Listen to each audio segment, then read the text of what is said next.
2024 оны санхүүгийн тайлан талаар эхлээд асууя. Та хамгийн гол тоонуудыг дурдахгүй юу? За 24 оны санхүүгийн аудитлэгтэйг тайлан бол гарсан байж байгаа. Яг одоо бол жилийн эцсийн аудит бол хийгдэж байна. Эх 7 хоногт бол эцэслэгтэд гарч болов гэж бодож байна.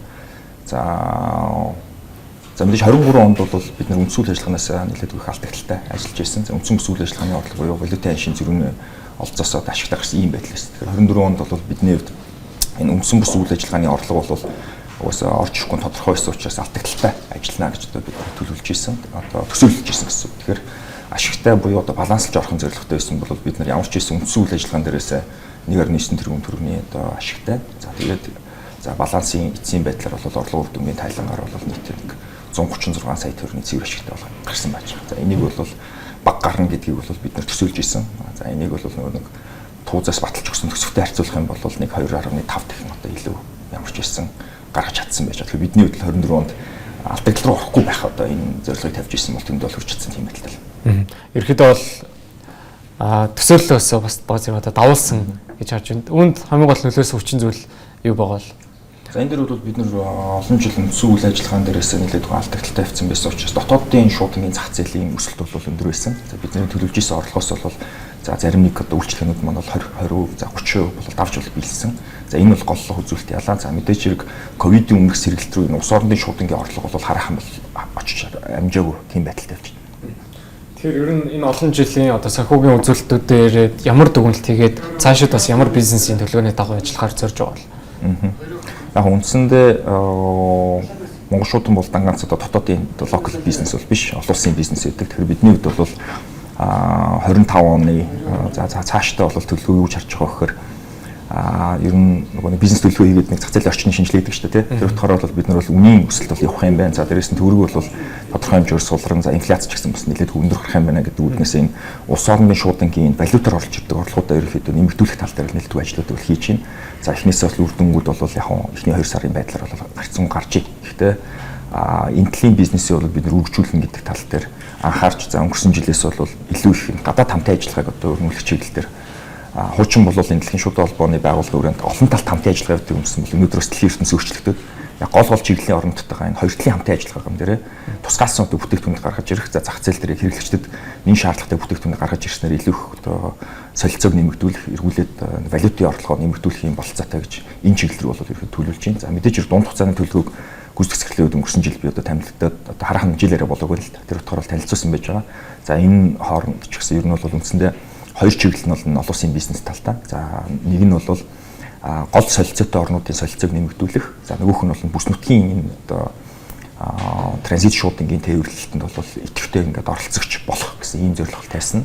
За нөгөө талаар бол мэдээч хэрэг улс орон даяараа энэ төрийн хүмүүс нь бүхний төвшлэгийн үүргийг хүлээдэг байгууллагын хувьд бол энэ орон нутагт явсан 10-аад жилийн одоо жил тутам алдагдaltaй байдаг энэ байдлыг яаж өөрчлөх юм бэ, тийм ээ? Яагаад вэ гэхээр одоо иргэн тэлмэн хаана оршин суухаас үйлчлэлтгалаад шуудангийн үйлчлэгээ авах хэрэгтэй. За түүнийг хүргэж одоо үүрэг нь засгийн газрын өмнөөс Монгол шууд хувьцаат компани хариуцдаг учраас энийг алдагдaltaй одоо хүргэж ирсэн байж байгаа. Тэгэхээр энэний одоо алдагдлыг хэрхэн бууруулахын, за засгийн газрын дээр ямар компенсац өгөх юм гэдэг энэ асуудлууд дээр бол нэлээд төвлөрч байна.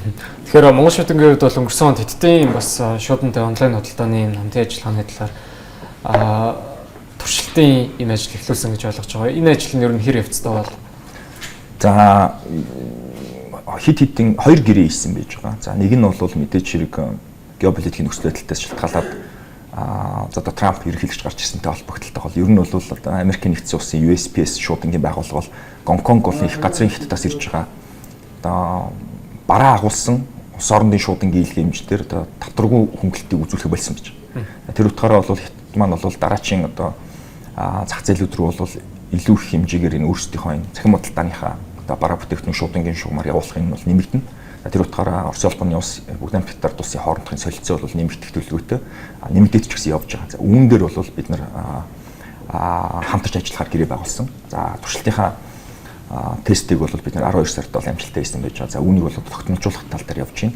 За үүний хажуугаар бол Бүгд найрамдах Хятад улсаас Монголын одоо иргэдийн одоо худалдаж авч байгаа томоохон цахим худалдааны бараа бүтээгдэхүүнийг шуудангийн суугаар оруулж ирэх тал дээр бол хамтарч ажиллаж байгаа. За энэний бол тест ажлууд нь бол хийгдэж байна. За энэ дээр хэд хэдэн төслүүд явж байгаа. Хараахан бас зарим нь бол одоохондоо бас зарлах арга болоог багт.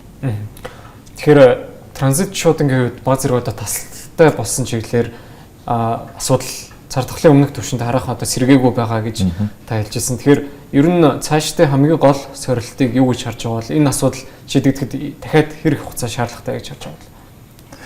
Яг энэ бол нэг гадаад орчин зүйлийн асуудал дээр бид нар бол нөлөөлөд их тийм болцоо байхгүй. Гадаад орчин дээр бид нар хэрхэн цасан цогцож одоо ажиллах юм, яаж энэ идэвхтэй интеграцид хамрагдах юм бэ гэдэг айгуу чухал.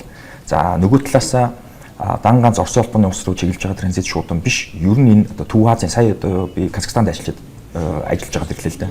Үндсэндээ одоо томоохон одоо Америкийн ч гэдэг юм уу, Европын ч гэдэг юм уу, цахим худалдааны Амазоноос ч гэдэг юм уу, Монголын шуудан холбогдоод бараа бүтээгдэхүүн шууд одоо хурдан шуурхаа хөргөлж авъя гэхээр тоодгүй. Жижигхэн зах зээл учраас. Тэгэхээр бид нар Төв Аз руу явж байгаа тэр том одоо солилцоон дунд нэг хэсэг нь болоод Төв Аз руу хурдан хурж ирээд за тэндээсээ манайх руу хурдан хурж ирэх гэдэг энэ интеграцид гэдэг юм уу да энэ нөгөө нэг хамтын ажиллагаанд идэвхтэй оролцох нь бол чухал юм байна гэж бол харсан. За тэр утгаараа бол сая яваад Эстоны шуудантай бол гэрээгээ MOU зурцсан байсан хамтран ажиллах санамж чиг холжлоо юм. За түүнийгээ бол бодит биелэлт болохоор одоо гэрээний ерөнхий нөхцлүүд бол тохирчод ирсэн. За нөгөө талаас бол мэдээч хэрэг энэ хоёр талт хамтын ажиллагаанаас гадна энэ транзит шуудан өргөжүүлэхэд бол гурван талт хамтын ажиллагаа аягүй чухал байгаа. За бидний хувьд бол Орос улбаны улстай Орос улбаны улсын шуудангийн байгууллагатай бол 2019 онд стратегийн хамтын ажиллагааны гэрээ байгуулсан. За энэ маань бол одоо эрдэсийн бус бүтээгдэхүүний экспорт импортыг нэмэгдүүлэх логистик хөгжүүлнэ гэдэг. За тэр хүрээнд бол ажлууд явж байна. Нөгөө талаас хятадын шуудантайгаа бас тийм гэрээг бол сая удаа байгууллаа. Тэгэхээр одоо гурван тал хамтраад энэ зах зээл дээр байж байгаа энэ бүтээгдэхүүнүүдийг шинээр гаргаж ирэх энэ ажил дээр бол нэлээд төвлөрж байна. Яагаад гэвэл Дэлхийн шуудан холбооны байгууллагын хүрээнд явагддаг 192 орны шуудангийн дунд хэрэглэгддэг тэр одоо үн тариф за тэр бүтээгдэхүүнүүд бол яг өнөөдөр бүс нутагтаа гэдэг юм уу зарим нэг одоо орнуудын чиглэлдэх энэ хэрэглэгчдийн шаардлагыг бол өнөөдөр хангахгүй байна гэж үзэж байна.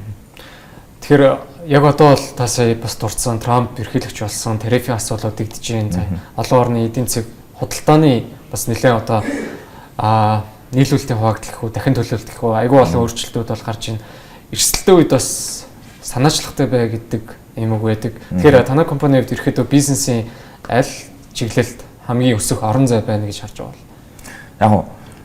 Яг нь ер нь жижиг улсын хувьд бол ер нь зөвхөн дотоодын зах зээл рүүгээ төвлөрөөд бол төдийлөн том өсөлтийг бол бий болгож чадахгүй. Монгол улсын өнөөдөр нийт шуудангийн зах зээл дээр харилцаалмын төсөөлөх орноос зөвшөөрөл авсан 146 этгээд одоо үйл ажиллагаа явуулж байна гэж үзэхэд ерөөсөө 40 тэрбум төгрөгийн зах зээл байгаа байхгүй. За үүний талын бид нар хийж чинь гэж үздэг юм. Энэ дээр бол одоо мэдээж хэрэг өсөлт гарна. Тэгээ тийм том хэмжээний эргэлтийн гэдэг юм уу те энийг одоо борлуулалтын орлогыг даабалдах хэмжээний те за дээрэс нь 3 дахин нэмэгдүүлэх 4 дахин нэмэгдүүлэх богино хугацаанд бол боломжууд бол хүнд. Тэр утгаараа бид нар газар зүүн одоо харьцангуй давуу талын байдалтай үндэслээд энэ транзитыг за дээрээс нь бүс нутгийн интеграцид оролцож явах нь бол чухал юм байна гэж бол үзсэн. Ийшээ бол гол одоо фокус анхаарлаа бол бид нар бол хайж бол ажиллаж байна. Тэст нь асуухад Монгол шуудан хувьцаат компанид одоо хувь эзэмшдэг хөрөнгө оруулагчтай хандаж та ер нь ямар мессеж өгөх вэ? Яг шуудангийн одоо үйлдвэрлэл шуудангийн одоо процесс гэдэг бол үйлдвэрлэлийн процесс. Тэгэхээр энд олон жил бид нар бас тодорхой хэмжээний хаард одоо хатуу дид бүтцүүдээс хөрөнгө оруулалтууд хийгээгүй гэж байна. Тэгэхээр энэ хөрөнгө оруулалтуудыг хамгийн том хувьцаа эзэмшиж болох төр болон за магадгүй хувийн хвшлээ одоо 3390 одоо аж ахуй нэгж иргэд байж байна. Хамтраад яаж энэ шуудангийн зах зээлийг цаашд гаргаж ирэх энэ хөрөнгө оруулалтыг бид нэр бол нэгдүгээр шийдэх ёстой. За дээрээс нь богино хугацаанд энэ үйлдвэрлэлийн процессыг ингээд богино хугацаанд сайжрахад бас жоохон өндөрлөлтэй. Гэхдээ бид нар 5 жилд хийгдэх ажлыг 3 жилд хийгдэх ажлыг яаж 1 жилд, 2 жилд, 3 жилд хийх юм бэ гэдэг энэ тал дээр бол ажиллаж байна. За хууль эрх зүйн орчны хувьд хөрөнгө оруулалт нь өөрөө жоохон хязгаарлалт байгаад байгаа учраас за компани удирдлагын түвшинд бол энэ стратегийн хамтын ажиллагаа буюу strategic alliance стратегийн хүрээнд бусад талын сонирхогч этгээдүүдтэй яаж хамтын ажиллагааг өрнүүлэх юм бэ гэдэг дээр төвлөрч байна. За зөвхөн жишээ болгоод хэлэхэд магадгүй автомат сортинг одоо шуудангийн машин хөрөнгө оруулахад бол шуудан компани төсвөө батлах ёстой, хөрөнгө оруулалтынхаа одоо санхүүжилтийг олох ёстой. За магадгүй төрийн бол орон нутгийн хүчин тухай хуулиар тендерээ зарлах ёстой гэдэг ингээд удаашралтай байсан бол бид сая өнөөдөр эхний туршилтаараа юу гэж шийдсэн бэ гэхээр тэр бизнесийг сонирхож байгаа гадаадын этгээдтэй хамтын ажиллагааны хүрээнд бид үйлчлэгээ тус бүрдэн төлбөр төлөх байдлаар энэ бизнесийг хамтын бизнес гэдэг үүднээс харж одоо бүтээгдэхүүн хуваах одоо гэрээний хүрээнд хамтарч ажиллахаар одоо шийдэж чинь гэдэг юм. Тэгэхээр энэ мэтчлэнгээр ажлууд бол хийгдээд явж байгаа. Богино хугацаанд одоо юу гэдгийг 6 сар гэдэг юм уу да 1-2 жилд бол үр дүн гарахад бол бас хүндрэлтэй үйлдвэрлэлийг тэр чигээр нь процессыг өөрчлөх хэрэгтэй байгаа учраас 3 жилийн хугацаанд бол тодорхой үр дүн гарна гэдэг бол амлалтыг өгөхөөр байж байна. 24 онд бол бид нэр алдагдлыг яаж даван туулах вэ гэж ирсэн бол 25 онд бид нар ашигт ажиллагааг хангаж бизнес тэлэлтийг бий болгох сүр дид бүтцүүдээ бүрдүүлнэ гэсэн ийм зорилт тавьсан байж байгаа. Тэгэхээр өсөлт өөрөө бол 26 оны сүүл 27 оноос бодит одоо эдийн засгийн үр өгөөж нь бол хөрөнгө оруулагч нартай ирнэ гэж миний хувьд л та гаргасан одоо төлөвлөгөөнийхөө хүрээнд бол одоо хөрөнгө оруулагч нартай одоо хэлэх байна.